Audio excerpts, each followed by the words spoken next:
छत्तीसगढ़ में धर्मांतरण के मुद्दे को बीजेपी लगातार गरमाए हुए है। चिंतन शिविर के बाद से ही बीजेपी इसे बड़े मुद्दे के तौर पर देख रही है और इसे जिंदा रखने के लिए रणनीति के तहत लगातार काम कर रही है। इसी सिलसिले में राजधानी रायपुर में बीजेपी के कई बड़े नेताओं ने कार्यकर्ताओं के साथ धर्मांतरण के विरोध में रैली निकालकर अपनी गिरफ्तारी दी। बीजेपी को भरोसा है कि 2023 में इस मुद्दे के जरिए वो सत्ता की सीढ़ी पर तेजी से चढ़ सकती है। आज हजारों लोग गिरफ्तारी दे रहे हैं रायपुर के अंदर। ये एक एक वार्ड की बात को ले जाकर वहाँ प्रस्तुत कर रहे हैं, डॉक्यूमेंट दे रहे हैं कि भाई बलपूर्वक आर्थिक प्रलोभन से, दबाव से जो धर्मांतरण हो रहा है उनके खिलाफ कार्रवाई करें। उस पर कार्रवाई नहीं कर रही है। कानून का पालन तो करना चाहिए सरकार को। हम लोगों ने धर्मांतरण करने वालों के खिलाफ यह प्रदर्शन है। हमारा धर्मांतरण का विरोध करने वालों की रिहाई की मांग और पन्नालाल और गुरविंदर सिंह चड्डा जिन्होंने बयान में स्वीकार किया कि हम धर्मांतरण करा रहे हैं, उनकी सबकी गिरफ्तारी की मांग की। लेकिन कांग्रेस को धर्मांतरण सिर्फ एक राजनीतिक मुद्दा नजर आ रहा है। कांग्रेस के मुताबिक बीजेपी धर्मांतरण के मुद्दे को हवा देकर सत्ता हासिल करना चाहती है, तभी कांग्रेस बीजेपी पर कई गंभीर सवाल उठा रही है। धर्मांतरण उनका मुद्दा केवल राजनीति और कुर्सी प्राप्ति के लिए है, तो मैं समझता हूँ ये उनकी पार्टी का, उनकी सोच का दुर्भाग्य है। और अगर वो लोग संजीदगी होते तो मैं समझता हूँ धर्मांतरण के पक्ष में खड़े होने वाले इस छत्तीसगढ़ से सबसे बड़े दिग्गज नेता आदरणीय दिलीप सिंह जूदेव की भारतीय जनता पार्टी उपेक्षा नहीं करती। छत्तीसगढ़ में बीजेपी को लगता है कि वो धर्मांतरण को एक बड़े मुद्दे के तौर पर उठाकर आम लोगों तक पहुंचने में कामयाब हो सकती है, तो कांग्रेस को लगता है कि वो सॉफ्ट हिंदुत्व के जरिए बीजेपी को माकूल जवाब दे सकती है। दोनों दलों की अपनी कार्यशैली और अपनी रणनीति है, लेकिन इसमें कामयाब कौन होता है ये आने वाला वक्त ही बताएगा।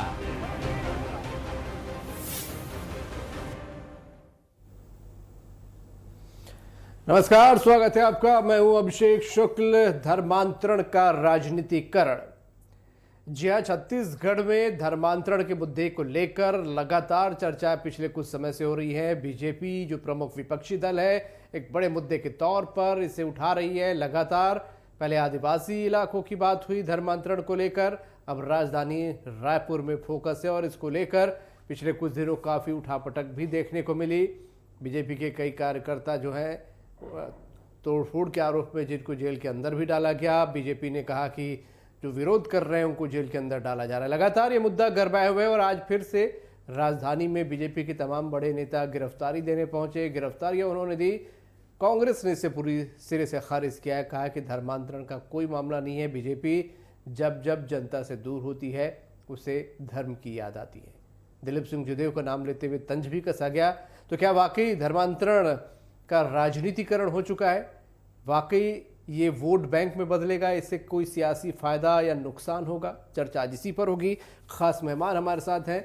हमारे साथ प्रमोद दुबे जी हैं, कांग्रेस से, बहुत स्वागत। रजनीश सिंह जी हमारे साथ हैं, भाजपा से, बहुत स्वागत आपका भी। वरिष्ठ पत्रकार बाबूलाल शर्मा जी भी हमारे साथ हैं, बहुत स्वागत करता हूं आपका भी।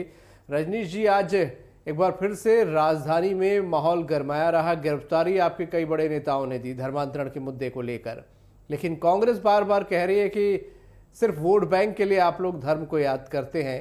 दिलीप सिंह जूदेव का नाम लेते हुए भी तंज कसा है कैबिनेट मंत्री रविंद्र चौबे ने। रजनीश जी, देखिए अभिषेक जी, मैं उसी तंज से अपनी बात प्रारंभ कर देता हूं कि माननीय रविंद्र चौबे जी बहुत वरिष्ठ मंत्री, उन्होंने कहा दिलीप सिंह जूदेव जी का ऐसा पार्टी उपेक्षा नहीं करती। तो भारतीय जनता पार्टी में दिलीप सिंह जूदेव की जो हैसियत थी वो सब पूरा हम लोग जानते हैं। बल्कि हमको लगता है कि रविंद्र चौबे जी की उपेक्षा की गई है पार्टी में। हम तो छत्तीसगढ़ के सारे लोग, लगभग पैनलिस्ट जो बैठे हैं, प्रमोद दुबे जी वहाँ तक, वो भी शायद उनको लगता होगा कि रविंद्र चौबे जी सीएम मटेरियल थे और सीएम बनेंगे तो कांग्रेस ने उनकी उपेक्षा की है। भारतीय जनता पार्टी किसी को उपेक्षा नहीं करती, सामान्य कार्यकर्ता आज बड़े बड़े पदों पर है। रही बात धर्मांतरण की, अभिषेक जी थोड़ा सा इसमें मैं 1-1.5 मिनट में अपनी बात रखना चाहूँगा कि सनातन धर्म जो है इतना विराट है, इतना हजारों वर्ष का इसका संस्कार है, संस्कृति है, सभ्यता है, और ये सनातन धर्म हम देखते आए हैं कि इसके त्यौहार, इसके उत्सव आज के समय में साइंटिफिक भी हैं। और हिंदू आखिर धर्मांतरण क्यों कर रहे हैं? कांग्रेस वाले बार बार बोलते हैं कि धर्मांतरण नहीं हो रहा है, ये प्रूफ दे। तो हिंदू जो इतना विशाल हृदय का होता है, आखिर वो क्यों परिवर्तित हो रहा है? तो ये सरकार ये डेमोग्राफी चेंज करके, और 1-2 उदाहरण मैं दूंगा कि आज से सिर्फ 50 साल पहले जिस अफगानिस्तान में अभी जो चल रहा है हम सब देखे हैं, काबुल जो वहाँ का राजधानी है, सिर्फ 50 साल पहले वहाँ पर जो बड़े पढ़े लिखे लोग थे, बड़े सर्विस क्लास लोग थे, बड़े व्यापारी थे, सब हिंदू थे। 50 साल के अंदर कहाँ हैं? काबुल की बात छोड़िए, पाकिस्तान की बात छोड़िए, जम्मू कश्मीर में सिर्फ 30 साल पहले 90 तक वहाँ के जितने बड़े लोग थे सब हिंदू व्यापारी थे, शिक्षित लोग थे, आपको लग रहा है कि ये पाकिस्तान या काबुल बन बहुत जाएगा? बड़ी संख्या हिंदुओं की थी। आज वो कहाँ है कश्मीरी विस्थापित? वो बन चुका है। कश्मीर का मैंने उदाहरण दिया, काबुल और पाकिस्तान के बाद मैंने कश्मीर का दिया। नॉर्थ ईस्ट में क्या हो रहा था उसको भी मैंने बताया, केरल में क्या हो रहा है। ये सब डेमोग्राफी चेंज करने का कांग्रेस को सिर्फ ये लगता है। भारतीय जनता पार्टी वोट की राजनीति नहीं कर रही है। भारतीय जनता पार्टी ऐसे कार्यों को विरोध कर रही है कि ये डेमोग्राफी चेंज करने की जो प्रयास है, ये डेमोग्राफी को बदलने का प्रयास कर रहा है, और सिर्फ राजनीति के कारण। मैं इस चर्चा को और आगे बढ़ाता हूँ। रजनीश जी, एक छोटी टिप्पणी में प्रमोद जी के भी इस पे ले लेता हूँ। प्रमोद जी, पूरे अंजाम तक धर्मांतरण का मामला बीजेपी वोट बैंक के लिए नहीं इसलिए उठा रही है कि ये पाकिस्तान या काबुल न बन जाए। प्रमोद जी, लगता है प्रमोद जी तक आवाज हमारी नहीं जा पा रही है। मैं बाबूलाल शर्मा जी का रुख करूंगा। बाबूलाल शर्मा जी, ये तस्वीरें आपने देखी, धर्मांतरण बड़ा मुद्दा इस वक्त छत्तीसगढ़ में, और शायद काफ़ी समय बाद, दिलीप सिंह जुदेव के बाद ये मामला उठा है। हालांकि तब भी उस सियासी रंग नहीं ले पाया था, लेकिन अब पूरे जोर तरीके से सियासत इस पर हो रही है। बीजेपी, जैसे कि रजनीश जी बोल रहे हैं कि काबुल या पाकिस्तान जैसे हालात ना हो जाए, कांग्रेस कह रही है वोट बैंक के लिए बीजेपी सब कुछ करती है। क्या वाकई ये मुद्दा वोट दिलाता है, और खासकर छत्तीसगढ़ में? देखिए, अभी तक तो ऐसा देखने में नहीं आया, क्योंकि यहाँ पर जातिवाद की जो परंपरा जैसी कोई बात यहाँ छत्तीसगढ़ में देखने को नहीं आई है। धार्मिक लोग हैं, लेकिन अपने ढंग से अपने धर्म को मानते हैं, और सब लोग शांतिपूर्वक यहाँ रहते हैं। एक चीज। दूसरी चीज ये है कि देखिए, दिलीप सिंह जुदेव जी का आपने नाम लिया, वो भी हिंदू रक्षा के लिए काम करते थे, हिंदुत्व की रक्षा के लिए काम करते थे, लेकिन बड़े शांतिप्रिय ढंग से करते थे, प्रभाव डालते थे। जैसे ईसाई मिशनरी प्रभाव डाल करके लोगों को अपने धर्म में लाती है, प्रभावित करके, जबरदस्ती करके, जैसे भी उसको ये करके, वो उसी तरीके से जुदेव जी भी जो है प्रभावित करके, समझा बुझा करके घर वापसी लाते थे, उनका चरण धोते थे आदिवासियों का, और वापस लेते थे। तो वो शांतिप्रिय तरीका था। अब जो है, मैं आपको बता दूं कि जो एजेंडा है, ये राजनीतिक एजेंडा बन चुका है। अब इसका दूसरा एजेंडा नहीं बचा, राजनीतिक एजेंडा है, और इस शायद चुनावी वैतरणी पार करने के लिए एक रणनीति का पहला पार्ट इन्होंने बनाया है कि हम हिंदू एकता को उत्साहित करें। कल मैं एक डिबेट में बैठा था, उसमें हमारे एंकर ने जब उनसे पूछा कि भाई ये क्यों, किस लिए कर रहे हैं आप लोग, तो जो भारतीय जनता पार्टी के प्रवक्ता थे उनका जवाब था, तो उसमें ही सारी चीजें स्पष्ट हो जाती कि किस तरह का एजेंडा है उनका। हम हिंदू धर्म की रक्षा के लिए और हिंदुत्व की रक्षा के लिए काम कर रहे हैं। आप उसको समझ लीजिए कि एजेंडा ये है। इस एजेंडे में हिंदू धर्म के मानने वाले जितने भी लोग हैं वो इकट्ठे होते हैं, और इकट्ठे होकर के इनके प्रति सहानुभूति होगी भारतीय जनता पार्टी के प्रति कि भाई ये हमारे लिए लड़ रहे हैं। और निश्चित रूप से मैं भी इस बात का विरोधी हूँ कि जबरिया जो धर्मांतरण है, किसी भी धर्म में हो, चाहे किसी भी धर्म में जा रहे हो, जो हिंदू धर्म में कोई आ रहा हो या बौद्ध धर्म में जा रहा हो या अन्य धर्मों में मुस्लिम धर्म में जा रहा हो, अगर जबरिया करवाया जा रहा है तो निश्चित रूप से ये मान्य नहीं हो सकता, इसका विरोध होना चाहिए। लेकिन जब आप प्रमाण नहीं दे पाएंगे कि जबरिया हो रहा है या स्वेच्छा से जा रहे हैं, तो उसमें एक परेशानी पैदा होती है, क्योंकि संविधान में इसकी व्याख्या स्पष्ट है कि व्यक्ति, कोई भी व्यक्ति किसी भी धर्म को मान सकता है, उसमें धर्म में जा सकता है और उसका प्रचार भी कर सकता है, लेकिन व्यक्ति, न कि संस्था, न कि चर्च। अब आप समझ लीजिए, चर्च को संस्था मानेंगे या व्यक्ति मानेंगे, या आप पादरी जो को आप एक व्यक्ति मानेंगे, या आप जो है उसको प्रतिनिधि मानेंगे चर्च का। इस रूप में इसको देखना पड़ेगा कि भाई किस तरीके से जो काम किस तरीके से किया जा रहा है। और ये हिंसा का रास्ता जो है ये गलत मानता हूं मैं। एक टिप्पणी उनकी भी लेता हूं मैं जी। प्रमोद जी, धर्मांतरण को लेकर बीजेपी को सहानुभूति मिल सकती है, ये खतरा लगातार बना हुआ है, कैसे काउंटर करेंगे इसे? आप लोग बोल रहे हैं वोट बैंक के लिए सही, बीजेपी के पक्ष में अगर सहानुभूति चलेगी तो नुकसान हो सकता है। नहीं अभिषेक जी, ये तो दुनिया जान रही है और लोगों के समझ में भी आता है। मैं आपके माध्यम से आदरणीय रजनीश सिंह जी से भी आग्रह करूंगा कि वो भी केंद्र सरकार को एक पत्र लिखें, इनके 9 सांसदों को पत्र लिखें, 9 सांसद जाकर के आदरणीय कृष्णा रेड्डी जी जो गृह राज्य मंत्री हैं उनसे कानून पास करवाएं, क्योंकि जब एक मामला आया तो उन्होंने केंद्र में संसद में कह दिया कि इस पर कानून बनाने की आवश्यकता नहीं है। जब आपके लिए ये मैटर इतना सेंसिटिव है, देश के लिए मैटर इतना सेंसिटिव है, और उन्हीं के गृह राज्य मंत्री जी कहते हैं कि नहीं इसमें कानून बनाने की आवश्यकता नहीं है, तो कितने गंभीर हैं ये बात तो आप सहज अंदाजा लगा सकते हैं। दूसरी बात, जहां जहां कांग्रेस शासित राज्य हैं वहां नागपुर से 2 एजेंडा तय किए जाते हैं, एक तो धर्मांतरण और दूसरा मंदिर। ये दोनों मुद्दे ऐसे हैं जिसको कहीं भी आलू की सब्जी जैसा कहीं भी चला दो आप, चल जाएगा, ऐसा सोचते हैं।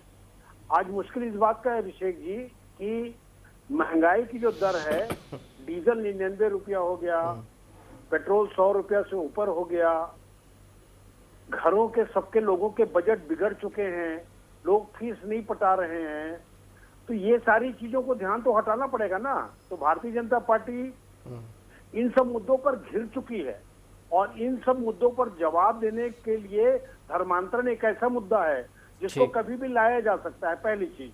दूसरी चीज, इन्हीं के अगर केंद्रीय मंत्री जी अगर उसको कहते हैं कि इसकी आवश्यकता नहीं है, जो कृषि कानून बनाने के लिए इतने लालायित थे, धारा 370 को हटाने के लिए इतने लालायित थे, 3 तलाक के मामलों में इन्होंने कानून बनाया, तो धर्मांतरण ऐसा क्या हल्का मुद्दा हो गया जिसके लिए केंद्र को कानून बनाने? अगर वो जनता को समझाने में कामयाब हो गए, उसे वोट बैंक में बदलने में कामयाब हो गए, तब तो उनको फायदा हो जाएगा, जैसा कि हमने देखा भी था कि लोकसभा चुनाव में इसका फायदा बीजेपी को मिला। नहीं देखिए अभिषेक जी, इसका फायदा लोकसभा चुनाव में मिला नहीं मिला ये अलग बात है। हो सकता है कई बार ऐसा होता है कि लोगों को ठगने वाले लोग सोना को पालिश करके भी बता देते हैं, तो लोग सोना समझ के खरीद भी लेते हैं, बाद में उनको सब चीजें समझ में आती है। मैं वही जानना चाहता हूं यहाँ पे इससे कैसे काउंटर करेंगे आप लोग? सोना हो गया। लेकिन कुल मिलाकर अभिषेक जी, ये मामला छत्तीसगढ़ में चलने वाला नहीं है, क्योंकि यहाँ इस प्रकार की चीजों को कोई बर्दाश्त नहीं करता। वही भारतीय जनता पार्टी की सरकार है जिसने 2005 में इस कानून को लाया था और 2008 तक को महामहिम राज्यपाल के पास प्रस्तुत नहीं किया था। तो इनकी रीति नीति, इनकी नियत साफ है कि नहीं है, न चाल ठीक है, न चरित्र ठीक है। तो इस प्रकार के लोगों के ये समय समय पर जनवरी में अलग मुद्दा, फरवरी में अलग मुद्दा, ये ऐसा ला करके ये दांव छत्तीसगढ़ में नहीं चलेगा। प्रमोद जी का कहना है।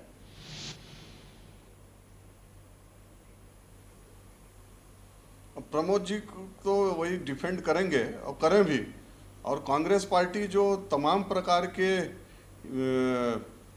भ्रम में है और वो अति उत्साह में भी हैं और उनको लगता है बड़ा मेजॉरिटी है तो हम जो कहेंगे मानेंगे, तो उनको रहना चाहिए। हम लोग चाह रहे हैं कि प्रमोद दुबे जी और उनकी पूरी पार्टी, उनके नेता, उनके बड़े बड़े जो लोग हैं इसी प्रकार के मदमस्त रहें, उनको कोई मुद्दा नहीं दिखता छत्तीसगढ़ में रहें। लेकिन उन्होंने कहा कि ये सोने में पॉलिश करके बेचने वाले लोग हैं। देश अब आपकी असलियत जान चुका है दुबे जी, सिर्फ 3 राज्यों में हैं, 3 राज्यों में कैसे हैं वो भी रोज टीवी के बड़े बड़े हेडलाइंस बन रहे हैं, पेपर में आ रहे हैं। तो इसलिए आप लोगों ने जो इस देश के साथ किया है, अब युवा हमारे जो लोग थे जान गए हैं कि इतिहास के साथ आपने क्या किया और कैसे सिर्फ राजनीति करने के लिए, ऐसी वोट बैंक की राजनीति करने के लिए, जातिवाद की राजनीति करने के लिए देश में क्या क्या गुल खिलाए वो जान चुके हैं देशवाद। आप बैठे रहिए कि छत्तीसगढ़ में कोई प्रभाव नहीं पड़ने वाला है।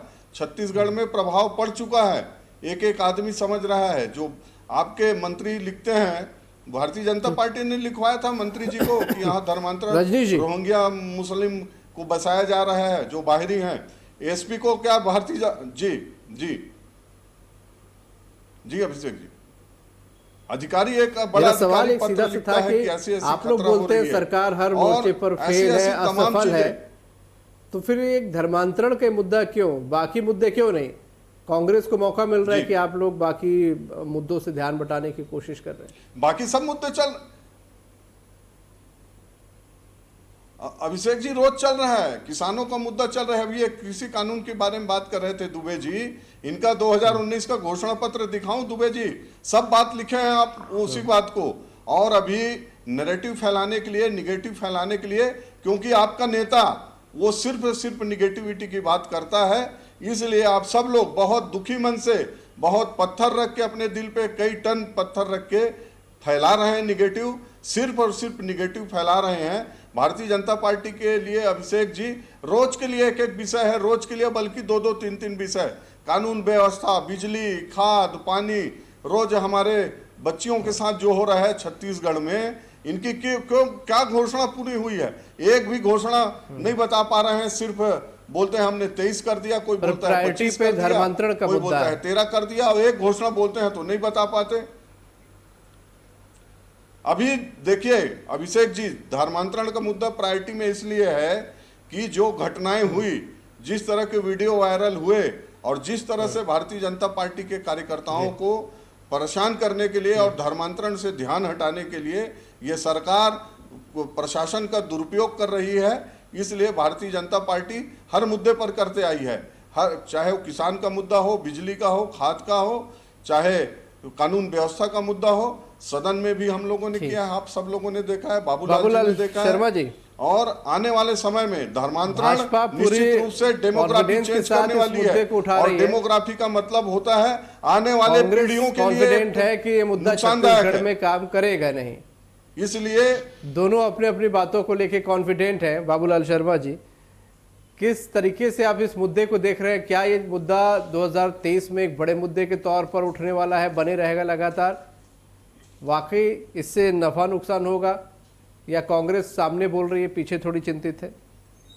देखिए, ये बस्तर के चिंतन शिविर में जो मंथन हुआ उससे निकला हुआ अमृत है ये भारतीय जनता पार्टी के लिए। इन्होंने इसको इसी रूप में लिया कि इसी से हमको अमृत मिलेगा और हम फिर से जो है एक अच्छी आक्रामक मुद्रा में हम आ जाएंगे। और निश्चित रूप से जो है बिल्कुल शांत पड़ी भाजपा, जो बोलते थे ना कि शांत, बहुत शांत है भाजपा, तो उसको जो है इस रूप में देख रही है कि सक्रिय और आक्रामक होकर सामने आ रही है। रमन सिंह का गद्दी के प्रभाव से निकलकर सड़क पर भीगते हुए देखना लोगों को पसंद आ रहा है। ये तो बात सही है, चर्चाओं में ये आ रहा है, हाँ भाई अब आए ये लोग रास्ते पर। तो जनता भी ये चाहती है कि जो सत्ता में है उसके विरोध जो है, विरोध भी अच्छा होना चाहिए ताकि सत्ता नियंत्रित रहे, जनता भी ये चाहती है। लेकिन ये जो मुद्दा है धर्मांतरण का, मैंने अभी तक छत्तीसगढ़ में ऐसा कहीं नहीं देखा है कि ऐसे वर्ग भेद या धर्म के ऊपर में राजनीति में बहुत ज्यादा प्रभाव पड़ता हो। लेकिन आज जो देश का माहौल है, मैं इससे इनकार नहीं करता कि उसका कुछ प्रतिशत प्रभाव तो छत्तीसगढ़ में भी पड़ सकता है। और जिस स्वरूप में इन्होंने इस बार उठाया, आज तक ऐसा धर्मांतरण का मुद्दा इस तरीके से नहीं उठा। डॉक्टर, ये तो निरंतर प्रक्रिया है धर्मांतरण की। रमन सिंह सरकार के समय में 15 साल धर्मांतरण क्या बंद हो गया था क्या? लेकिन उस वक्त में भाजपा ने कभी आवाज नहीं उठाई। लेकिन एक बात और भी मानता हूँ अभिषेक, कि भारतीय जनता पार्टी ही वो पार्टी है इस क्षेत्र की, झारखंड हो चाहे कहीं भी हो, यही ये धर्मांतरण का मुद्दा समय समय पर उठाती है। और निश्चित रूप से जो है इनके लोग इस पर काम करते हैं। लेकिन घर वापसी जो करते हैं या घर वापसी लाने का प्रयास करते हैं, उसके बाद इनके पास कोई योजना नहीं। किसी भी सरकार के पास में उनके घर वापसी के बाद योजना होनी चाहिए। ऐसा क्यों हो कि वो प्रभावित होकर के किसी धर्म में जाने को तैयार हो। इतनी अच्छी योजनाएं लाइए और ऐसा उसको करिए कि वो गरीब जो है वो मजबूर न महसूस करे अपने आप को और धर्मांतरण करने के लिए मजबूर ना हो। मुद्दा उठाने से काम हो जाता है शायद, इसलिए प्रमोद जी चिंता, जैसा कि वरिष्ठ पत्रकार भी बोल रहे हैं कि भाजपा जिस मुद्दे को उठा रही है, अब से पहले छत्तीसगढ़ में इस तरीके से इस मुद्दे को उठाया नहीं गया, और जो देश का माहौल है, थोड़ी चिंता क्या आप लोगों को लगता है कि करनी चाहिए या कुछ स्ट्रेटजी बनानी चाहिए? देखिए अभिषेक जी, हमारे पास 4 वेद है, 6 शास्त्र है, 18 पुराण है, 60 नीतियां हैं, 108 उपनिषद है। कर्मवीर हिंदू हैं हम लोग सब, और हिंदू नहीं, हम लोग सनातन धर्मी हैं। सनातन धर्म के बारे में अगर आप पूरा अध्ययन करेंगे तो पूरे जीवन काल अंत तक, कई हजार वर्षों तक सनातन धर्म के लिए हम लोग निश्चिंत रहें। कोई कितनों भी ताकत आ जाए, ये धर्मांतरण, ये 4 दिन ये मुद्दा ले आए, वो 8 दिन ये मुद्दा ले आए, ये कभी नहीं चल सकता। और हम लोग सनातन धर्मी लोग हैं, हमको अपने धर्म पर आस्था और विश्वास रखनी चाहिए। वही हमारे लिए एक सच्ची बात होगी हम सबके प्रति। मैं सियासी लहजे से पूछ रहा था प्रमोद जी कि केंद्र में 10 साल इसी मुद्दे ने बाहर कर दिया, तो छत्तीसगढ़ में भी कुछ काउंटर स्ट्रेटजी बननी चाहिए या बनाएंगे आप लोग? मैं बता रहा हूँ ना आपको, केंद्र में हुआ है ना। देखिए एक बार अगर आप, मैं बता दिया ना आपको, तांबा में अगर पॉलिश लगा करके सोना बना दोगे उसको, तो स्थायी सोना नहीं होता। इस देश की जनता ने जिन मुद्दों को लेकर, जिन बातों को लेकर, जिस विश्वास के साथ भारतीय जनता पार्टी को 303 सीट दी है, उनकी आज हालत आप देख लीजिए, बद से बदतर हालत हो चुकी है। कितने दिन आप राम भगवान के नाम से गोली खिलाओगे, कितने दिन आप खाली वो स्टेच्यू को दिखाओगे? लेकिन आज घर की स्थिति तो, जो सिलेंडर लेने जाता है अभिषेक जी, उससे तो पूछ लीजिए ये क्या हाल है। बाबूलाल शर्मा जी अगर अपने घर में साबुन लेते जाते होंगे या किराना सामान लेने जाते होंगे, वो धर्मांतरण को तो नहीं सोचता ना, वो तो बजट को सोचता है। आदमी ही नहीं बचेगा, उसका पैसा ही नहीं बचेगा, तो क्या उसका जीवन है सार्थक? कोई जीवन जिएगा क्या वो? इसलिए मैं आपको फिर से कहना चाहता हूँ कि छत्तीसगढ़ के बहुत संक्षेप में एक छोटी टिप्पणी में रजनीश जी के लूंगा। हो ही नहीं सकता जी। रजनीश जी, महंगाई से लेकर बहुत सारे मुद्दे प्रमोद जी गिना रहे हैं और जनता पे वो असर कारक होंगे, ये कहना है। बहुत संक्षेप में रजनीश जी। महंगाई के मुद्दे पर प्रमोद दुबे जी से बात करेंगे तो इनको मैं 2004 से 14 का गिनवाऊंगा, जवाब नहीं दे पाएंगे। इसलिए दुबे जी, आप जितना बोलना है बोलते रहिए। देश की जनता ने बता दिया है, एक बार आप इस यहाँ बहुमत में आ गए हैं, 2023 में आपको छत्तीसगढ़ की जनता भी बताएगी। इसलिए आप लोग नकारात्मक राजनीति करते रहिए, नकारात्मक फैलाते रहिए। देश का 130 करोड़ जनता ये समझ चुका है कि देश आज सुरक्षित हाथों में है, उनका भविष्य सुरक्षित हाथों में है। इसलिए जो आपको समझ नहीं आ रहा है कि इसका कैसे जवाब दें, और समझ में नहीं आएगा आने वाले 10-20 साल तक, मैं इस चर्चा को 10-20 साल बाद हो सकता है आपका कांग्रेस में पुनर्जागरण हो, नहीं तो आपकी हालत यही होने वाली है। प्रमोद जी, रजनीश जी, बाबूलाल शर्मा जी, आप सभी का इस चर्चा में शामिल होने के लिए, क्योंकि ये मुद्दा जो है लगातार छत्तीसगढ़ की फिजाओं में गूंज रहा है, प्रमुख विपक्षी दल लगातार उठा रहा है, सड़कों पर उतर रहा है, चर्चाएं भी शुरू हुई हैं। लेकिन क्या जो कांग्रेस है उसे इस बात की फिक्र है? कांग्रेस का मानना है कि ये मुद्दे छत्तीसगढ़ में काम नहीं करते। उनका सीधा आरोप है कि बीजेपी वोट बैंक के लिए तमाम चीज़ें करती है, उसे अपने काम पर उनका कहना भरोसा है, और छत्तीसगढ़ की जनता फैसला करेगी इस समय आने पर कि धर्मांतरण वाकई उनके लिए कोई मुद्दा है या नहीं है। आज का मुद्दा में इतना ही। नमस्कार।